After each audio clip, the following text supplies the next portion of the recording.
Yo, this is Easy Music in Rwanda. Jerry Bass on the mic, the African black and brown bass boy. So, tubaye kaze kuri Easy Music in Rwanda. Mumaze kubimenyera, kino ni ikiganiro Ask, akaba ari ikiganiro no twabazaniye icyamamare. Nanze kubivuga cyane kugira ngo ntabakanga, mbivuze nongorera. Yitwa icyamamare.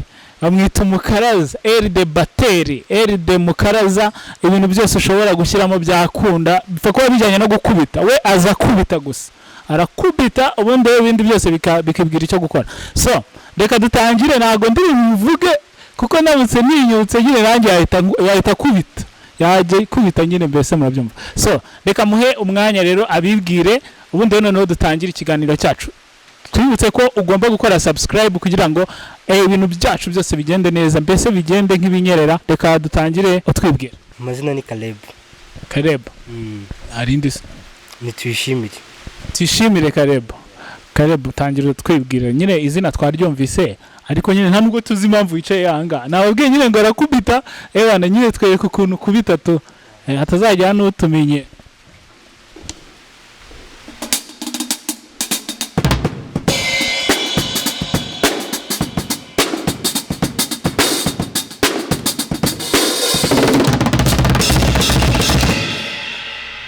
Wow. Caleb, nishimiye tushe yawe. Wow. Kuri Instagram ugikoresha? Mfite account kuri Instagram. Ugikunda gushyira ama video nkaya ngaya kuko tuba dufite abantu buriya dukurikirwa n'abantu benshi bashaka kwiga ingoma banazitinya, mbese ugipostinga ku buryo bashobora kujya bagusora. Mfite ama video njya posting. Wow, Caleb. Ubushize wari ufite BD yagenze ite? Yagenze neza. Kare nago hanome. Barababuze. Baratubuze bana. Uzikuri nayo niba nizengurutse hano hafi kugira ndebe niba nabona gakoro. Narababuze wena basabu nabandi. La ubutaha uzadutumire mana. Ako buraya nabaye mu gihe kibi. Cya COVID birumvika. Lockdown nabyumva. Yes, Caleb. Nashaka kukubaza ikibazo. Watangiye gukora muzike ryari? Natangiye gukora muzike 2015. Ninde wabigukundishije? Ni bakuru banjye. Ufite bakuru bawe benshi bacuranga? Ni batatu gusa. Ni babiri nanjye bagatatu mutoya. Wow, ni bakuru kuri wowe. Okay. Wow. Wabonye bacuranga umvura bikunze cyangwa wabikoze wumva hari ikintu wumva wifuzamo nawe? Ofete kera barabikoraga mwumva ndabikunze. Bituma nanjye mbyiga. Nyuma yo kubyiga nangira kubikunda ku giti cyanjye none. Muzika wumva ari impano cyangwa ni ikintu umuntu wese yakiga kikamuhera? Muzika ntabwo ari ikintu buri wese yakiga kikamuhera. Bakeya barakiga bikabahira. Ariko ubusanga muzika ubundi ari impano. Wow. Uyifite se? Impano ndayifite ngewe. Umaze gucuranga hano hangana iki? Ni henshi, hari aho wenda nakibuka, hari n'aho natakibuka. Ahiganjemo nahahe? Ni mu nsengero cyangwa ni ibiraka bisanzwe, amakwe, amabande zisanzwe zicuranga mu tubari mbese? Ni mu rusengero. Ahiganjemo cyane ni mu rusengero. Agafaranga karaza neza se? Kera karazaga mbere y'icyorezo ko kiza. Uretse muzike nta kindi kintu ugira ukora kitari muzike? Uretse wenda kwiga. Ndiga nta kindi. Wiga mu kangahe? Wiga mu 6. Kumbe wiga mu 6 secondaire. Nyabona muziki baye muzike noneho kumbi umuntu ashobora kwiga na secondary school ari umumuzician still agakorera n'amafaranga. Urumva ko Caleb akorera amafaranga yarangiza akaniga. Wow, ubasha kubifatanya bigakunda? Ndabikora bigakunda gahoro. Ukora practice kangahe ku munsi? Uko binje mu ngewe iyo mbuze icyo gukora numva nyine ndashaka gukora practice zikora ku kanya. Ni ibintu byiza ntago ari ibintu wandika ku rupapuro ngo uvuge ngo wenda ngiye ku ishuri, niva ku ishuri ndahita nkora muzike, nirangiza muzike mpita nkora etide, ibintu nk'ibyo. Birizana gukora practice. Nuko wenda nayikora mu gitondo saa 9 saa 11 nkumva ndabishatse nanone ngahita nongera ngakora. Wow, nta na kimwe kibangamira ikindi wenda ngo ubone muzike yabangamiye amasomo cyangwa amasomo abangamira muzike? Wapi. Buri kimwe nyikora mu mwanya wacu, usibye ko wenda practice ziza akenshi wenda navuye ku ishuri. Urumva ntabwo nabundi ku ishuri ngo nshaka gukora practice mitenzi ikora. Practice nzikora wenda ndi mu rugo. Ariko ubundi nta kintu kibangamira ikindi. wumva wifuza kuzaba iki mu buzima? Njyewe mvuge wenda ku muziki, mvuge mu buzima. Determination yawe, vision yawe ni iyihe? Vision yanjye ikintu numva naba nyine sinzi ko nabivuga bitewe n'ikintu niga amashanyarazi. Mba numva naba nyine umuntu ukora amashanyarazi ariko ku rwego ruri hejuru, kuri standard iri hejuru. Babyita electrical engineering. No, electrician. Okay. Electrician. Hano mu Rwanda harya muba mufite mukomerezamo kwigamo ku buryo ushobora kwiga na kaminuza? Harahari muri IPRS barabyigisha ugakomeza. Ariko kaminuza gusa wenda tuvuze ngo ugiye kwiga doctora, wapi kaminuza gusa ushaka kwiga nyine ibiri hejuru ya kaminuza ngira ngo applyinga kujya ahandi. Okay, wow. None se muri ubwo buzima bwawe nk'umu electrician wumva music izabi playing iyihe role? Kuri njyewe music mba numva ya playing role mu gihe nabaye muri electrician, role yo kuba natuza, kuko kuri njyewe music iranduhura. Atari kuvuga ngo wenda na party yo kuba nacuranga ingoma, music muri rusange iranduhura. Uvuga ngo ni side activity cyangwa ikintu uzagikora ku ruhande nyuma y'akazi? Yani nka life part mbese. Wow. Wumva ari ikintu wumva wifuza uko wagira umwana ukurikira impano nk'iyawe? Cyane. Ntabwo neza ko atari byo bimwe by'ubusore. Ntabwo ari bimwe by'ubusore. Wenda narakuze nagira umwana ukurikiza kariyeri yanjye, agatangira nawe yiga music ubundi akazakomerezaho nyuma bitewe n'ikintu yumva ashaka kuzaba cyo. So yikundiye ubushoferi? Ntabwo namubuza kuko impano buriya ni ikintu kizana mu muntu. Ikintu kije mu muntu ufite agomba kurangiza yaragikoze. Iki kugaragariza ko afite impano y'umuziki? Nangaragariza ko afite impano y'umuziki, njye nzamujyana mu ishuri abyige bigere kuri standard yo hejuru. Ayo mashuri hano mu Rwanda n'ayari? Kuri ubu ngubu inzira imwe ryo ku Nyundo gusa, nta rindi ndumva. So bizaba biri scarce kubona nyine ishuri wamujyanamo, uzamubwira uti nabura umwanya ku Nyundo uzabigenza ute? Ufite icyo gihe hazaba haraje andi mashuri. Hazaba haraje andi mashuri yigisha umuziki.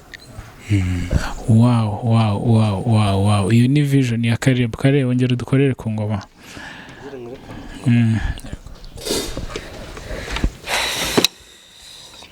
Gukora style bita funk.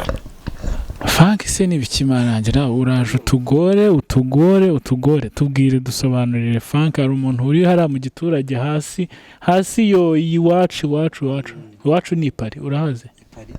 Wapi kereka ni Paris ari mu Bufaransa. Iwacu ubundi niho hantu hano mu Rwanda badajya bapfa kuvuga cyane kubera ko abantu nyine b'inyamagabe bo ku Gikongoro barakara. Ntabwo bakunda kubavuga, mbese duhita tuvuga Paris. Ubwo nimba ari Paris kanshaka style wenda bari bwumve. Oya niyo wadusobanuka tuba funk wenda. Funk ni njyana wenda y'abazungu.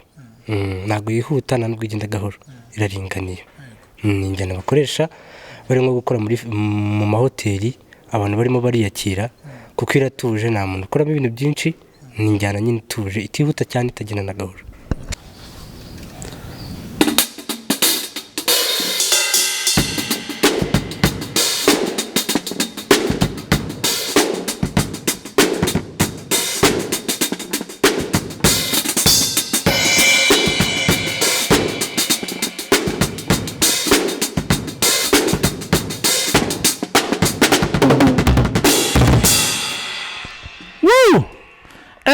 Hano harashya, harahiye neza.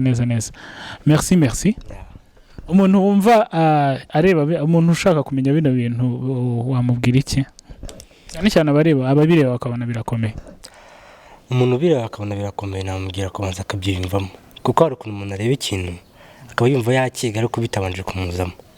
Yakunda bisaba kubanza kucyiyumvamo umuntu ukagikora, ubundi iyo ikintu cyakujemo nyine wumva ko kirimo kirakuza muri kubyumva, ntabwo cyakunanira wakize. Ubuse umuntu ufite nk'imyaka 50 bino bintu yabyiga akabishobora? Yabihaye umwanya yabyiga.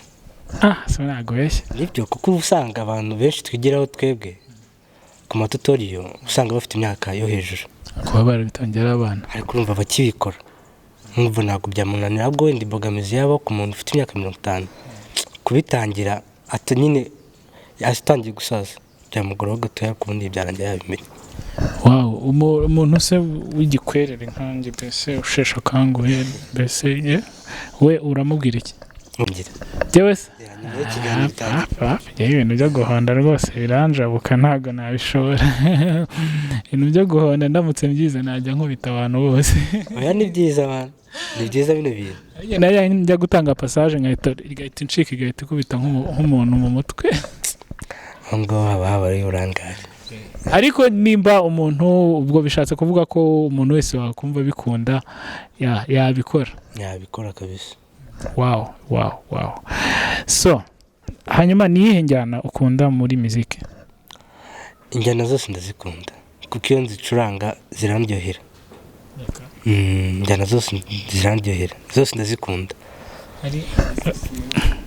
Hari iyo twajyaga dukora, hari iyo bajyaga bakora buretse nkumvisha.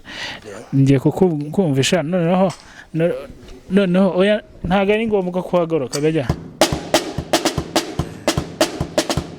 Naera kuryahe 7 yo yiyize so dukubitiyeho gato y'ubundi 7 kuri vitaryo cyane kubera baguette 7 ubundi mbona numva kuri giti cyanje kuntu bitekereza yaryoha nyine ari ndi kumwe n'abandi bantu atari intuza wapi ryoha nyine wumva uburyohe bw'iyo njyana iri kumwe n'abandi bantu. Wow yago wayicuranga bisanzwe ariko ushaka kumva uburyohe bwayo ubwumva nyine iri kumwe n'abandi bantu. Hari injyana ushobora gucuranga ari ingoma gusa abantu bakaryoherwa? Kereka wenda bimwe by'abakaraza, apana izi ngizi za kijyambere, biriya by'abakaraza bisanzwe umuntu agikubita ari wenyine bikaryoha. Okay. Wow. Ibintu byo gucopinga se sinya numva bimeze neza. Gucopinga iyo baguhaye umwanya aba ari sawa, hakurumva n'ubundi biba byatangiye muri kumwe n'abandi. Hanyuma bakaguha pati yawe ugakora bira gucopinga nk'uko bivuze undi muziki ugakomeza. Wow. Niyize kukubaza amazina ntuza nimba ukoresha Instagram cyangwa Facebook, ariko ntago ni nakubajije amazina ukoresha. Kuri Instagram nitwa Caleb Drama, no kuri Facebook ni Caleb Drama n'ahandi. Akaba uri umucuranzi utuje utagira ibikabyo nkanjye, utavuga amagambo menshi nk'ayo ngira. Nta muntu wimenya ofete. Ibintu byose bitwara gahoro. Mituzo mbese. Ubundi gahoro nirwo rugendo. Wow. Caleb, turagushimiye cyane. Murakoze. Twishimiye kugira umutumirwa mwiza nkawe, mwibutse ko ari wowe ubaye mu bateri wakanjye nakwita wa kabiri cyangwa wa gatatu, reka tuvuge kuri wa gatatu uje kuri izi Music Rwanda, ariko tuzagenda tugukenerana nyuma yaho. Dusoza ni iyihe nama watanga ku bacuranzi bakiri batoya, cyane bijyanye no kwihesha agaciro nk'umucuranzi? Ubundi ku bacuranzi bakizamuka nk'uko bivuze bagomba kwihesha agaciro, kuko urumva iyo atangiye akiri mutoya mu bintu by'umuziki yihesha agaciro, iyo impano ye igenda ikura ijya kuri level yindi, ako gaciro aba yaratangiranye gakeya. Njye numva ku bacuranzi bakizamuka ingamba bafata, iya mbere no kwihesha agaciro nk'uko wari umaze kubivuga, bakihesha agaciro kuri standard bariho kugeza kuri standard bazageraho, kuko urumva uyu muntu yihesheje agaciro n'umuntu arakubaha mu gihe wenda gukeneye akagukenerana nyine avuga ngo uriya muntu mpamagaye rikamwubahira icyo ari cyo, nimba ari umucuranzi rikamwubahe dukorane neza. Numva ngewe ikintu navuga kuri icyo ngicyo ari ukwihesha agaciro cyane. Wow. Turagushimiye cyane Caleb. Tukurarikira n'ubundi n'ibindi biganiro tuzagenda tunyuza hano kuri izi Music Rwanda, n'ubutaha tuzongera tugutumire. Abantu mukurikirana ikiganiro izi Music Rwanda mukore subscribe, nibyo ku bantu batarayikora mukore share kugira ngo dukomeze tunyine abantu bakomeze barebe ibiganiro mubone n'ama views menshi. Baduhe n'ama comments. Wow, murakoze cyane, tubahaye ikaze. Tubararikira n'ibindi biganiro byinshi bifite gahunda, ibiganiro bigezweho turi kubategurira n'andi masesiyo menshi turimo tugenda dutegura imbere. Umuntu umwe niwe wavuze ngo ibyiza biri imbere. Tubararikiye rero ibindi biganiro byinshi tubafitiye hano mbere. Akazi ni kose, ntituryama ntidusinzira, turatwicaye kugira ngo turebe ko twabagezaho ibyiza. So mujye muri prayinga, mutwereke ko turi kumwe, natwe tuzajya tuhabagerera. So ciao Caleb, Imana iguhe umugisha. twese hamwe. Murakoze. Ciao.